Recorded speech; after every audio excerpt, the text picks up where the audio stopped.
नमस्कार दोस्तों। सिनेमा की बात नितिन के साथ। आज के इस वीडियो में आज हम स्टोरी जानेंगे एक बहुत ही बेहतरीन रोमांटिक फिल्म के बारे में जिसका नाम है छोटी सी बात। फिल्म की शुरुआत होते ही हमें जैक्सन तोलाराम कंपनी का दफ्तर दिखाया जाता है। जनरल मैनेजर बाटलीवाला और शिरीन दारोवाला के लव स्टोरी के बारे में भी बताया जाता है। कंपनी के अकाउंटेंट हीराजी नानाजी पारेख और उनकी पत्नी हंसा मेहता, इनकी 20 साल पुरानी लव स्टोरी के बारे में भी बताया जाता है। हमेशा काम में व्यस्त रहने वाले सीओ नंबियार का एक्सीडेंट उसे अपने प्यार से मिलाता है। इसी दफ्तर का चपरासी पांडुरंग धोंडे भी विधवा के साथ प्यार करके अपना घर बसाता है। और ये है जैक्सन तोलाराम कंपनी के सुपरवाइजर और इस फिल्म के नायक अरुण प्रदीप, जो हर रोज़ हर सुबह 9 बजे घर से बाहर निकल के बस स्टॉप पे आते हैं और एक लड़की का इंतज़ार करते हैं। और यही है वो लड़की, मिस प्रभा, इस फिल्म की नायिका। सुबह 9:05 वाली 86 नंबर की बस से दोनों अपने अपने ऑफिस के लिए निकलते हैं। बस के क्यू में हर रोज खड़े होकर भी डरपोक अरुण उसके साथ कभी बात नहीं कर पाता। बस में बैठी प्रभा की तरफ वो बार बार देखता है।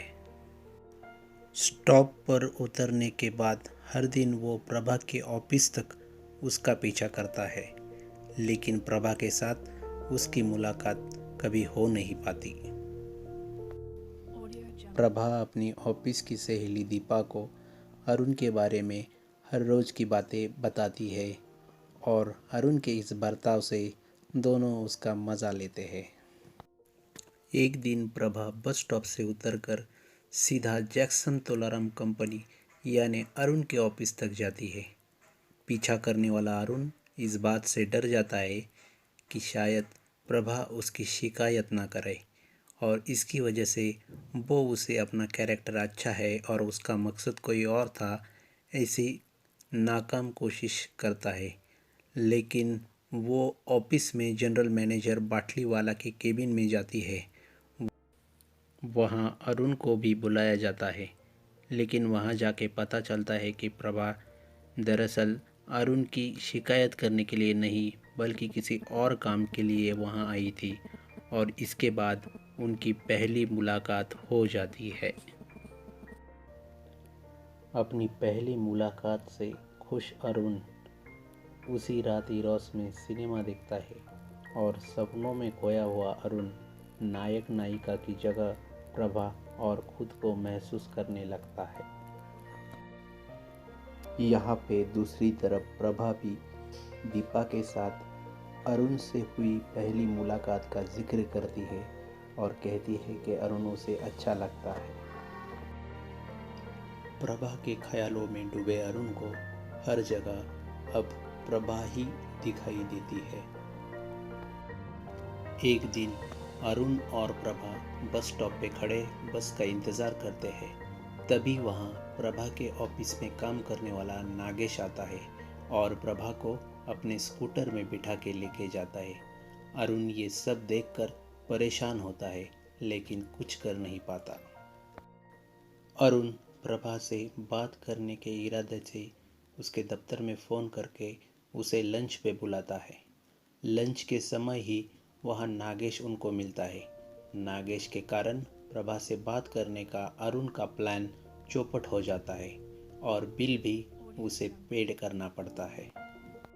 अब हर रोज़ नागेश प्रभा को बस स्टॉप से अपने स्कूटर पर लेकर जाता है और ये देख अरुण एक दिन गैरेज में बाइक लेने के लिए जाता है, लेकिन वहाँ गैरेज वाला उसको फंसा के 3000 रुपये में पुरानी रॉयल इनफील्ड गाड़ी बेच देता है। दूसरे दिन प्रभा को बस स्टॉप से अरुण अपनी खरीदी हुई बाइक से लेकर जाता है, लेकिन बाहर रास्ते में उनकी गाड़ी बंद पड़ जाती है।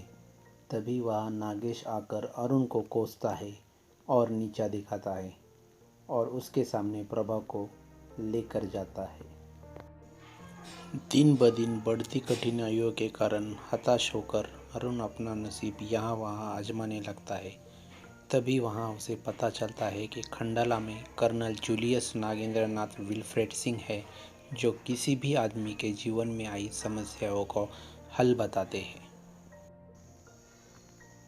अपनी कंपनी से छुट्टी लेकर अरुण खंडाला पहुंच जाता है और वहां से लगी दिशा दर्शक को देखते देखते कर्नल के घर पहुंच जाता है।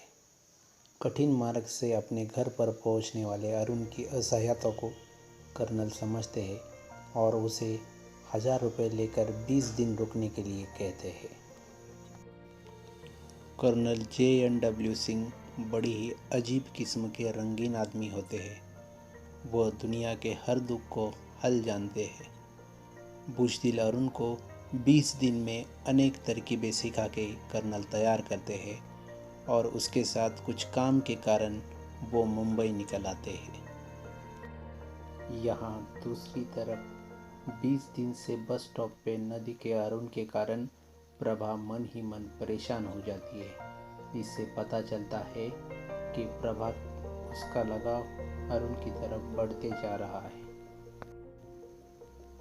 20 दिन के बाद लौटे अरुण में काफ़ी बदलाव नज़र आ जाता है। हर एक चीज़ में उसका आत्मविश्वास दिखने लगता है।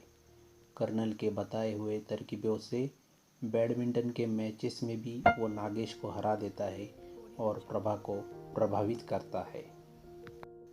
एक दिन प्रभा नागेश को बताती है कि अरुण ने मुझे घर बुलाया है। तभी नागेश उसे बताता है कि अरुण तुम्हारे साथ डेविड इब्राहिम की किताब में बताई हुई तरकीब से ड्राइंग रूम से बेडरूम तक 3 स्टेप में लेकर जाएगा और तुम्हारे साथ गलत व्यवहार करेगा, इसलिए वो उसे वहाँ जाने से मना कर देता है।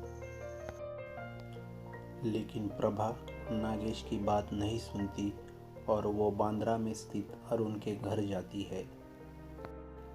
लेकिन वहाँ की चीज़ें देखकर प्रभा को नागेश की बताई हुई बात याद आती है और मन ही मन वो बहुत घबरा जाती है। प्रभा के डरने से अरुण अपने असलियत के स्वभाव पर आता है और वो भी डर जाता है। बेडरूम से निकल के ड्राइंग रूम तक जाने वाले अरुण को देखकर प्रभा मन ही मन खुश हो जाती है। उसके मन से अरुण के प्रति जो गलतफहमी है वो निकल जाती है और वो अरुण की रखी हुई साड़ी पहन के ड्राइंग रूम में आ जाती है। हमेशा हारने वाला अरुण इस बार प्रभा की प्यार की परीक्षा में पास हो जाता है। सिनेमा के अंत में अरुण और प्रभा शादी करके खंडाला में कर्नल के घर उनका आशीर्वाद लेने के लिए पहुंच जाते हैं। तभी वह कठिन रास्ते से आने वाले नागेश को वो वहाँ पाते हैं और इस प्रकार हैप्पी एंडिंग से सिनेमा समाप्त हो जाता है।